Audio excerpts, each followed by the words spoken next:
Alors, bonjour à tous. Donc aujourd'hui, nous organisons donc un webinaire avec Harmonie Mutuelle. Harmonie Mutuelle qui est un acteur global de santé et la première mutuelle santé de France. Et en tant que mutuelle santé, elle propose une offre complète de garanties, de services et de soins.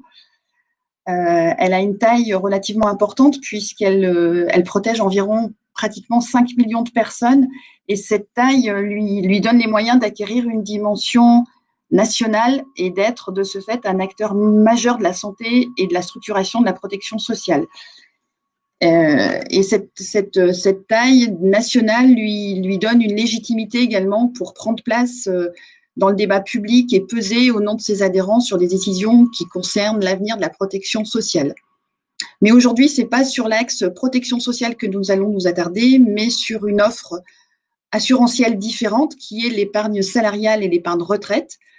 Et cette offre, nous avons décidé de vous la faire partager en tant qu'adhérent avec un taux exclusif que va vous présenter donc Guylaine.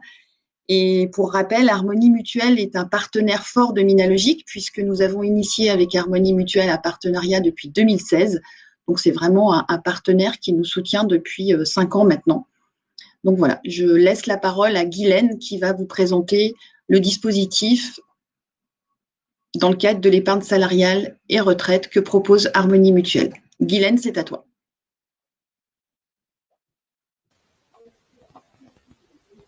Voilà, vous m'entendez, je suppose. Bonjour à tous. Alors, juste une question technique avant de démarrer, Nathalie. C'est bien la présentation qu'on voit à l'écran et pas ma bobine, hein, j'imagine. Tu me confirmes ou je te laisse piloter sur les affichages? Je confirme. Parfait, merci. Alors, donc oui, je vais juste compléter ce que tu as dit, Nathalie, sur la présentation d'Harmonie Mutuelle, juste pour préciser qu'Harmonie Mutuelle fait partie du groupe Vive, qui est notre vaisseau mère. Vive, c'est 11 millions de personnes protégées, 45 000 collaborateurs, 88 000 entreprises adhérentes, c'est les chiffres de l'année dernière. On a encore progressé depuis l'an dernier. Et sur ces 88 000 entreprises adhérentes, 66 000 sont couvertes par Harmonie Mutuelle. Nos métiers, effectivement, comme tu l'as dit, Nathalie, c'est la complémentaire santé. Effectivement, c'est notre cœur de métier, c'est le métier historique. On s'occupe aussi de la prévoyance collective. Donc là, on parle du risque lourd, hein, capital décès, indemnité journalière en cas d'arrêt de travail. On intervient aussi sur la prévention des risques en entreprise, donc à la fois sur la gestion du DUERP, mais aussi en menant à la demande des entreprises des actions de prévention, tous azimuts, sur les risques psychosociaux, sur le stress, sur l'activité sportive. On propose aussi pas mal de services à nos entreprises, comme un service social externalisé, comme la possibilité de réserver des berceaux en crèche pour les salariés des entreprises, comme la mise en place d'activités sportives avec la Fédération française du sport en entreprise. Enfin, voilà, il y a beaucoup de services. Et notre dernier métier, c'est l'épargne salariale. C'est ce dont on va parler aujourd'hui, et c'est le sujet de ce webinaire. Donc, quand on parle d'épargne salariale, on va parler de PEI et de PERI, et on va commencer par expliquer de quoi est-ce qu'on parle précisément. On va évoquer ensuite les intérêts de ces dispositifs d'épargne en entreprise, à la fois pour l'employeur et pour le salarié. Comment on alimente ces plans d'épargne, parce que c'est bien d'avoir un plan d'épargne, mais il faut avoir des sous à mettre dessus. Et donc, quel est le rôle de l'entreprise justement dans l'alimentation de ces plans? Et puis, vous découvrirez, je vous ménage un petit suspense pour la fin, l'offre exclusive et les taux qui ont été négociés exclusivement pour les adhérents du pôle Minalogic auprès d'Harmonie Mutuelle et de notre partenaire Amundi dans la mise en place de ces plans. Donc, c'est une tarification particulière et j'insiste, qui est réservée aux adhérents de Minalogic. Alors, commençons par le commencement. PE, PERI, de quoi parle-t-on? On va commencer par quelques définitions. Je ne vais pas trop m'apesantir pendant la présentation sur toutes les données techniques de fiscalité, de social. On va en parler, mais rapidement, parce que c'est des questions qui sont assez lourdes et finalement assez ennuyeuses. L'idée du webinaire, c'est quand même que vous compreniez comment ça fonctionne dans les grandes lignes, quel intérêt vous pouvez y avoir. Et ensuite, si ça vous parle et si vous avez envie d'en savoir plus, on pourra effectivement se rencontrer pour regarder les choses plus en détail. D'autant qu'il y a des choses qui dépendent de la taille de l'entreprise. Donc, voilà, on passe un peu sur des questions sur mesure. Alors, dans notre offre d'épargne en entreprise, il y a 2 produits, c'est un vilain mot, mais c'est 2 produits, le PEI et le PERI. Donc, ce sont 2 plans d'épargne qui ont des objectifs qui sont très différents. Le PEI, c'est le plan d'épargne interentreprise. C'est un plan d'épargne qui a un horizon court et les sommes qui y sont placées sont débloquées au bout de 5 ans. Donc voilà, horizon court, 5 ans pour se constituer un capital pour un projet quel qu'il soit. Le PERI, lui, il a un horizon long puisque le R dans PERI, ça veut dire retraite. Donc c'est un plan d'épargne qui est destiné à épargner et à mettre de l'argent de côté pour le moment du départ à la retraite et pour sa retraite, pour améliorer en fait la rente retraite qu'on percevra au moment où on cessera son activité. Donc là, horizon long, déblocage au départ à la retraite, et là, on sort en rente et ou en capital. On fait ce qu'on veut, on répartit son épargne comme on veut, et c'est surtout en fonction du montant qu'on a pu épargner. Ces solutions d'épargne, elles sont accessibles dès le premier salarié, elles s'intègrent à la politique de rémunération d'entreprise, elles sont aussi ouvertes aux chefs d'entreprise. Donc ça s'applique aux salariés, mais ça s'applique aussi aux dirigeants. Donc voilà, 2 choses à retenir, un horizon long, un horizon court.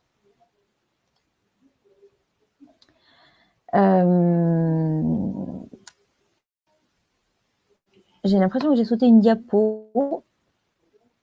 Non, ça doit être bon, voilà.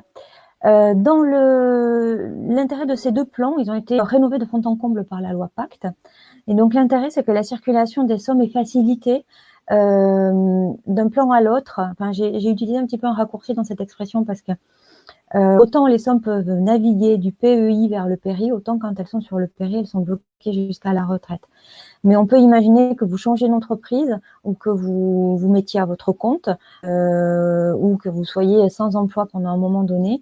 Vos plans sont déménageables du plan de l'entreprise A vers l'entreprise B ou du plan de l'entreprise A que vous avez quitté vers un plan d'épargne que vous allez ouvrir en tant que travailleur indépendant ou que vous allez ouvrir à titre individuel auprès de votre banque. La loi Pacte apporte vraiment cette facilité de pouvoir déménager son épargne sur des dispositifs identiques dans des contextes différents et c'est des mouvements qui sont extrêmement simplifiés. Ces plans prévoient des cas de déblocage anticipé, hein, c'est la loi qui les prévoit. Donc, j'en ai mis quelques-uns, mais il y en a toute une liste. Les principaux, c'est l'achat de sa résidence principale, quand on est en fin de droit chômage, quand il y a des événements familiaux, quand on est en invalidité, on va pouvoir aller chercher l'argent qu'on a épargné au moment où on en a besoin, en fonction des circonstances de la vie. Et puis, nos plans s'appellent PEI et PERI, il y a un I au bout parce que ce sont des plans interentreprises. C'est-à-dire qu'on vous propose d'entrer dans un plan qui est ouvert aux entreprises et qui est un plan interentreprise. Donc, ils sont déjà déposés et validés à la directe. Ce qui fait que de ce point de vue, les démarches sont simplifiées et les entreprises qui souscrivent n'ont pas de démarche particulière à faire, au moins à ce niveau-là.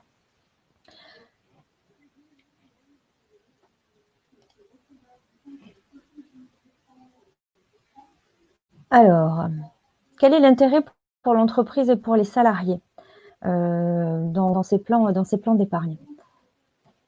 Alors, Nathalie, non, c'est bon, ça y est, j'y suis arrivée. Un petit problème technique. Alors, les avantages. Il y a des avantages pour l'entreprise et il y a des avantages pour le salarié. C'est vraiment des solutions, j'ai été très inspirée, comme je l'ai écrit, 100% gagnant. L'intérêt du plan d'épargne pour l'entreprise, en premier lieu, c'est que c'est un outil RH. C'est un outil qui va permettre de construire et d'améliorer sa marque employeur. C'est-à-dire que quand on cherche à recruter, quand on doit se présenter à un candidat potentiel, et Dieu sait que les entreprises de mine logique, elles ont besoin de candidats à forte valeur ajoutée, qu'il faut séduire et attirer chez soi. On ne peut pas forcément mettre de gros salaires sur la table parce que le salaire, ça coûte cher. En revanche, ces plans d'épargne représentent des rémunérations périphériques qui sont moins coûteuses, on va voir, pour l'employeur et qui sont attractives pour le salarié parce que c'est un moyen de gagner plus avec des exonérations fiscales et sociales. Et ça dénote chez l'employeur aussi d'un souci d'accompagnement social et personnel de ses salariés à travers la mise en place de ces plans. Les plans, ils permettent aussi de fidéliser les collaborateurs, de les attirer à soi, puis de les motiver. On peut associer ces plans, on va en parler après, avec de l'abondement et de l'intéressement. Et donc, du coup, de les associer à un objectif. Et donc, ça va susciter l'engagement des salariés. Ça va permettre de les récompenser. Et avec tous ces aspects-là, en fait, on va consolider sa politique sociale. Et puis, quand on parle de péri, on va apporter aussi une réponse à la problématique de la retraite. Selon les sondages qu'on a faits, 74% des salariés pensent que la question de la retraite est un sujet dont l'employeur doit se préoccuper pour ses salariés et qu'il doit prendre en main. 74%, c'est pas anodin. Donc, c'est une préoccupation chez les salariés qui est avérée. Et le fait de pouvoir apporter une réponse à cette préoccupation-là, socialement, c'est aussi intéressant pour l'employeur. Sur le plan financier maintenant, pour l'entreprise, je vous ai mis un petit schéma qui parle tout seul. Quand vous versez une prime sur salaire à un employé, on a pris des chiffres ronds, hein, c'est beaucoup plus simple. Quand on verse une prime de 1 000 € à un salarié brut, en réalité, ça coûte 1 420 € pour l'entreprise une fois qu'on a réintégré toutes les charges. Alors, on est parti sur des taux de chargement standard habituels. Il peut y avoir des variations, mais voilà, on est parti sur ce qui est le plus représenté. Donc, pour donner 1 000 € brut à votre salarié, il vous en coûte 1 420 €. Quand vous donnez 1 000 € à un salarié en passant par le plan d'épargne, que ce soit le PEI ou le PERI, donc le court ou le long, ça vous coûte 1 000 €. Voilà, et ça, c'est magique, c'est-à-dire que les 420 € de charges que vous aviez à payer ont disparu. Donc, en termes d'économie pour l'entreprise, en termes de rentabilité de l'argent que vous versez, le constat est rapide et il n'est pas neutre. Donc, passer par le plan, ça représente, outre les gains sociaux vis-à-vis des salariés, ça représente des gains aussi en matière d'argent, avec cette économie de 420 €. Pour le salarié, lui, il va pouvoir bénéficier d'avantages fiscaux et sociaux. Il peut piloter la fiscalité de ses revenus. On va en parler un petit peu plus loin. Quand on met de l'argent sur son péri, on peut choisir de l'exonérer d'impôt sur le revenu à l'entrée ou à la sortie. Souvent, à la sortie, quand on prend sa retraite, on est moins imposable. On n'est pas obligé de débloquer les fonds tout de suite, donc on peut choisir d'être imposé à l'entrée et pas à la sortie. Ou on peut choisir de défiscaliser tant qu'on a un salaire d'activité et être imposé à la sortie au moment où on aura des revenus qui seront moindres et du coup un impôt sur ces sommes-là qui sera moins important. L'intérêt pour le salarié aussi sur un plan pratico-pratique, c'est de réussir à se constituer un capital pour financer un projet, qu'il soit un projet à court terme ou un projet retraite. Et puis ça permet d'épargner avec l'aide de l'employeur puisqu'il va y avoir une collaboration dans un contexte qui est sécurisé, c'est-à-dire que les PE et les PERI sont placés sur des supports qui sont extrêmement sécurisés et extrêmement contrôlés. Et donc, on en retire un bénéfice dans lequel on est sécurisé, on est dans une gestion pilotée et où on ne prend vraiment pas de risques.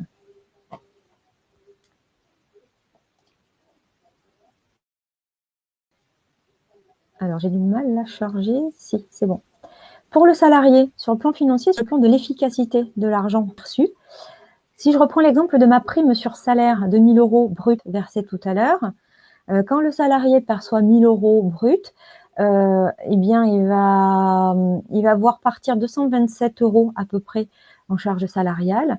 Et puis, si on prend une tranche d'impôt sur le revenu à 14% à peu près, il va avoir partir 117 € en impôt sur le revenu. Donc sur 1 000 € bruts que l'employeur a versé, il aura au final 656 € dans sa poche.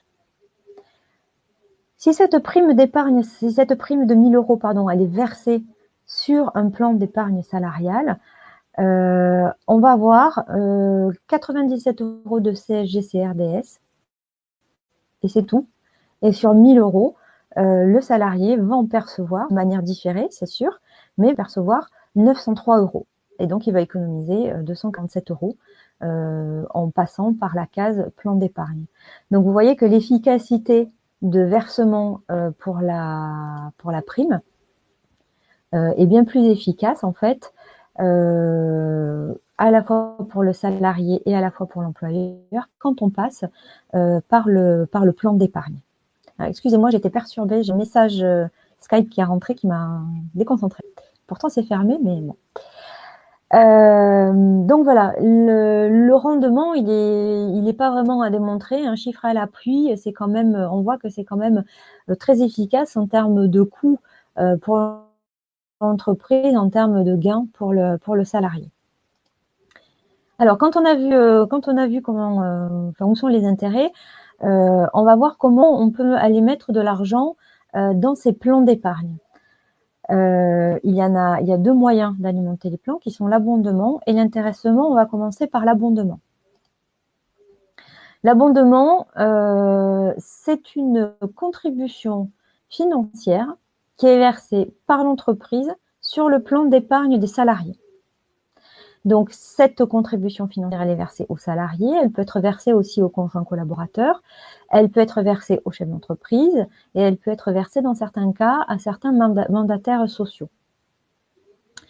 Il existe deux types d'abondement, avec et sans versement préalable du bénéficiaire. Donc, le versement d'un abondement sans versement préalable du bénéficiaire, il est réservé à un versement sur le péri, donc sur le plan long pour la retraite. Il est plafonné, je vous fais grâce des chiffres, mais il est plafonné à 2% du PAS et dans les conditions fiscales et sociales pour l'entreprise qu'on a évoquées tout à l'heure, donc avec tous les avantages qui vont avec. L'abondement, sinon, il vient en complément d'un versement préalable du bénéficiaire. Donc, l'épargnant salarié va verser une somme sur son plan et en complément de cette somme, l'entreprise va venir compléter et va venir faire un versement complémentaire. Ce versement complémentaire, il est 100% à la main du chef d'entreprise et il va le définir en combinant un taux et un plafond, tout ça à l'intérieur d'une limite maximale qui est fixée par la loi. Donc, ces règles d'abondement, c'est que vous pouvez décider d'abonder le versement de votre salarié de 0 à 300% de son versement et vous pouvez compléter ce taux d'abondement par un plafond. Donc, vous pouvez dire, je vais abonder le versement de mon salarié à 100%, il verse 100 €, je vais verser 100 €, mais dans la limite de 1000, 1500, 2000, enfin, selon les moyens de l'entreprise, dans la limite de 1000 € par an. Ce qui vous protège, parce que si votre salarié fait un gros versement, effectivement, ça peut jouer des tours. Donc, on va combiner un taux, un plafond et les maxima qui sont autorisés par la loi, vous les avez ici, donc jusqu'à 8% du PAS dans le PEI et jusqu'à 16% du PAS dans le PER interentreprise, dans le plan d'épargne retraite. Donc, c'est de la rémunération périphérique, on est d'accord, c'est de l'argent qui va être versé en complément d'un versement du salarié et qui va vous permettre de compléter sa rémunération de manière différée. Et le fait que c'est un complément de rémunération de manière différée vous ouvre droit aux exonérations sociales et fiscales. Dans le cadre de l'abondement sans versement préalable du salarié, donc on l'a vu tout à l'heure, donc il est réservé à un versement sur le plan d'épargne retraite et on est limité à 2% du PAS pour le versement. Voilà, donc c'est ce qu'on appelle un abondement d'amorçage pour déclencher les salariés et pour inciter les salariés à verser. Les règles d'abondement, hein, je vous le redis, vous pouvez les revisiter chaque année. Elles sont à votre main, à la main du chef d'entreprise. Donc, chaque année, elles peuvent être revues, elles peuvent être redéfinies en fonction de la situation de l'entreprise et ça peut être renégocié tous les ans.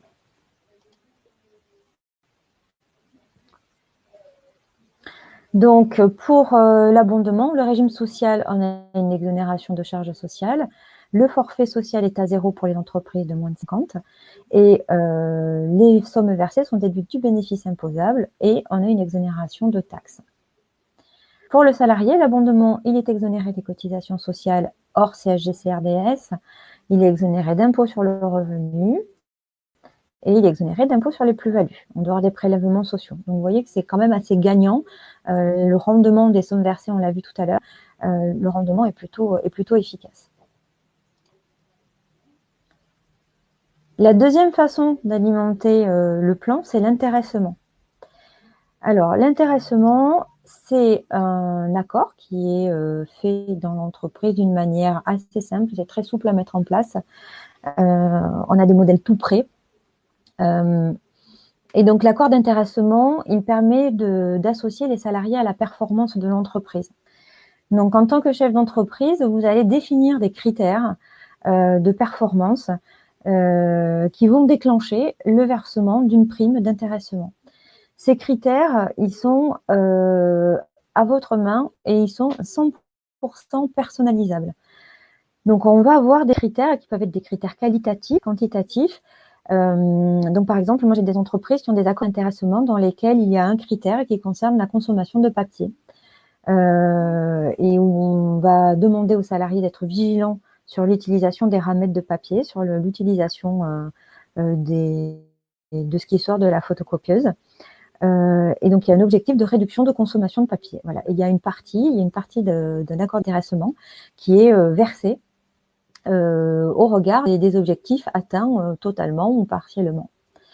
L'accord d'intéressement, il peut aussi reposer sur des critères comme le respect des délais de livraison, le respect des délais de traitement, le niveau de développement de portefeuille client. Voilà, les critères peuvent être complètement à votre main, peuvent être très concrets et ils vont vous servir effectivement à impliquer le salarié dans un objectif que vous souhaitez atteindre et à motiver les collaborateurs pour l'atteinte de cet objectif. C'est très simple à mettre en place et c'est 100% personnalisable, j'ai déjà dit, mais j'insiste là-dessus parce que c'est vraiment un outil qui est simple, qui est pratique et qui permet de mettre le focus sur les objectifs que vous souhaitez atteindre et de motiver tous vos salariés dans l'atteinte de cet objectif. La prime d'intéressement, quand elle est perçue immédiatement par le salarié, c'est de la rémunération, hein, elle est soumise à l'IR, elle est soumise aux charges sociales. En revanche, si elle est versée sur le plan d'épargne, encore une fois, elle est exonérée d'impôt sur le revenu, elle est exonérée de charges sociales et elle est exonérée d'impôt sur les plus-values. Donc, le fait de déposer ces primes-là sur un plan, effectivement, ça augmente encore une fois leur rentabilité et leur efficacité. Et puis, pour l'entreprise, hein, c'est évident que c'est motivant et incitatif et que cet argent, il est versé toujours pareil dans un cadre fiscal et social qui est avantageux avec les exonérations de charges, la déductibilité sur l'IS et les exonérations de taxes. Donc, c'est vraiment un petit outil très, très chouette à l'intéressement que moi, je suis assez fan. Non pas parce qu'on en a un à la mutuelle, mais en général, c'est un conseil que je donne souvent aux entreprises d'utiliser l'intéressement et ça fonctionne très, très bien. J'ai volontairement laissé de côté d'autres moyens d'alimenter les plans qui sont un peu moins répandus, qui sont le compte épargne-temps. À partir du moment où une entreprise met en place un compte épargne-temps, les jours qui y sont versés peuvent servir à alimenter les plans d'épargne. Et la prime de participation, donc la participation, elle est adossée à la performance financière de l'entreprise et à son résultat. Et donc, elle peut être effectivement aussi versée sur le plan d'épargne entreprise et donc bénéficier toujours du même cadre intéressant fiscalement et socialement, aussi bien pour l'employeur que pour le salarié. Voilà.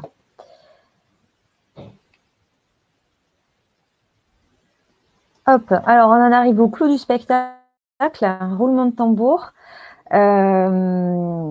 Les avantages qui sont réservés aux adhérents Minalogic. Donc, nous avons négocié avec notre partenaire Amundi, qui propose avec qui nous avons bâti cette offre-là, l'accès à ces plans avec une tarification réservée Minalogic. Donc, les droits d'entrée sont de 1% des SMRC. On a supprimé le forfait annuel de gestion d'entreprise et on n'a plus qu'un forfait annuel de gestion par salarié qui est de 15 € par salarié. Donc, sur les droits d'entrée, ça représente une réduction d'un tiers. Et sur les forfaits annuels de gestion, on a une réduction qui est comprise selon la taille de l'entreprise entre 50 et 30%. Donc, c'est des conditions tarifaires qui sont très avantageuses, qui sont encore une fois réservées aux adhérents Minalogic. Donc, pour y entrer, il faudra des pattes blanches et il faudra que vous soyez estampillé bon pour le service par les instances Minalogic pour pouvoir signer un tel contrat. Et donc, c'est des taux qui sont particulièrement bas, c'est des frais qui sont particulièrement bas et qui sont négociés dans le cadre du partenariat entre Harmonie Mutuelle et Minalogic et dans le cadre de la vocation de Minalogic de vous accompagner sur plein de sujets, parfois très techniques, parfois financiers, mais aussi des sujets qui rentrent dans le champ de compétences du pôle, qui sont aussi une forme d'accompagnement RH et d'accompagnement sur la gestion des salariés. Voilà, donc j'ai terminé, j'avais prévu que ce soit pas trop long, donc je suis pas entrée dans les détails. L'essentiel pour moi était que vous ayez compris comment fonctionnent ces plans-là et de vous y avoir intéressé. Donc, si vous voulez avoir plus d'informations, voir comment ça peut se passer, en particulier pour vous dans votre entreprise, ce que ça peut coûter, ce que ça peut vous apporter, vous avez mes coordonnées affichées à l'écran et sinon Nathalie sait où me joindre. Voilà. Nathalie, je te laisse reprendre la parole et puis voir s'il y a des questions auxquelles on peut répondre. Oui, alors merci Guylaine pour cette présentation qui est vraiment très claire, très pertinente. On a vraiment appréhendé les différents dispositifs et surtout le cadre législatif et fiscal très intéressant tant pour l'employeur que pour le salarié de ces dispositifs. Et effectivement, comme tu l'as dit, oui, Minalogic accompagne ses adhérents sur le volet innovation et croissance, mais aussi sur des dispositifs annexes à l'innovation. Et c'est la raison pour laquelle on capitalise sur le partenariat comme levier de développement pour accompagner nos entreprises. Et fort comme je l'ai dit au début, fort de ce partenariat qu'on a initié en 2016, aujourd'hui, il est matérialisé par une offre intéressante dans le cadre d'un dispositif RH, puisqu'aujourd'hui, les problématiques RH sont au cœur des préoccupations des entreprises, quelle que soit leur taille. La gestion des ressources humaines occupe une place capitale aujourd'hui dans la vie de la société. Et il y a deux points majeurs dans cette gestion de ressources RH qui sont aussi bien fidéliser les collaborateurs en place, parce que quand un collaborateur précieux quitte le navire, c'est toujours très compliqué à gérer, mais également un autre volet RH qui est aussi important, c'est recruter des bons profils dans l'entreprise. Toutes ces préoccupations majeures, elles permettent, le dispositif qu'Harmonie propose aujourd'hui permet justement de motiver et de fidéliser ses collaborateurs avec un avantage très attractif que sont les dispositifs d'épargne et de retraite. Et en plus, cerise sur le gâteau, ils ont l'avantage d'offrir un cadre législatif très intéressant des deux côtés, aussi bien côté employeur que côté salarié. Donc, merci Guylaine pour cette présentation. Je regarde si nous avons des questions. Bon, apparemment. Non, j'ai été limpide. Apparemment, pas de questions. Apparemment, tu as été très claire. Quoi qu'il en soit, ce webinaire a été enregistré et le replay sera mis en ligne sur notre chaîne YouTube Donc, pour les personnes qui n'ont pas pu y assister ou pour les personnes qui souhaitent avoir peut-être des compléments d'information personnalisés par rapport à la typologie de leur entreprise et des questions qui sont les leurs, tes coordonnées sont affichées à l'écran. Donc, les participants et les personnes qui s'étaient inscrites, mais qui, peut-être avec un contretemps, n'ont pas pu participer à ce webinaire, pourront prendre attache avec toi pour avoir des… Ah, nous avons une question, par contre. Alors, une question… Oui, alors, quels arguments pour les salariés jeunes? Alors, l'intérêt pour les salariés jeunes, c'est évidemment pas le pair, et encore que. Mais l'intérêt pour les salariés jeunes, c'est la constitution d'un capital sur le court terme à travers le PEI, donc celui qui a l'objectif court. En fait, l'intérêt, c'est de pouvoir épargner avec l'aide de l'employeur. Si vous mettez en place un abondement, ne serait-ce que de 10 ou 12%, il n'y a aucun produit bancaire qui propose un rendement d'épargne à ce niveau-là. Et donc l'intérêt pour un jeune, c'est que un jour, il va peut-être acheter une maison, un jour il va peut-être avoir des enfants, un jour il va peut-être se mettre en ménage, un jour il va peut-être avoir une voiture à acheter.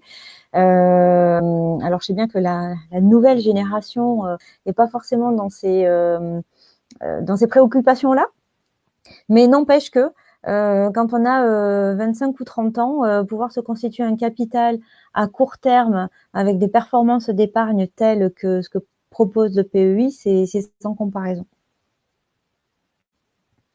Alors, je ne sais pas si j'ai répondu à la question, parce que on n'a pas de réaction en direct.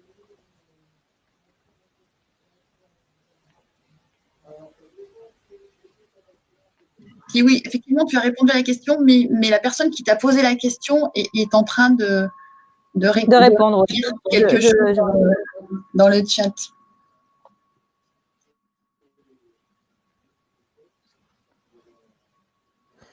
Oui, le jeune pense tout rapidement.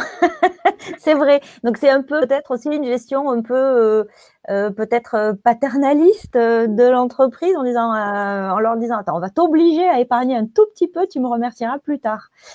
Mais non, mais même voilà, même pour un jeune actif, pouvoir mettre un petit peu d'argent de côté avec l'aide de l'employeur, ça reste intéressant. Ils sont en général convaincus, mais pas pour le père. Je suis d'accord, leur proposer de la retraite à cet âge-là, ça leur passe au-dessus de la tête. Sachant que les sommes peuvent aller du PEI vers le PER. Hein. On peut commencer à épargner à court terme, et puis quand le court terme, on estime qu'on en a assez, on peut faire des bascules vers le plan d'épargne retraite. Et donc ouvrir les deux dans l'entreprise. Pour justement, quand on a des salariés qui sont plutôt jeunes, des salariés qui sont plutôt moins jeunes et qui ont les mêmes préoccupations, on peut ouvrir les deux sans problème pour laisser le choix aux salariés d'épargner là où ils veulent. Parfait. Bah, écoute, merci Guylaine pour ce webinaire. Et puis, donc, comme je l'ai dit, les personnes peuvent prendre attache avec toi via les coordonnées qui s'affichent à l'écran. Merci beaucoup. Voilà. Merci à tous.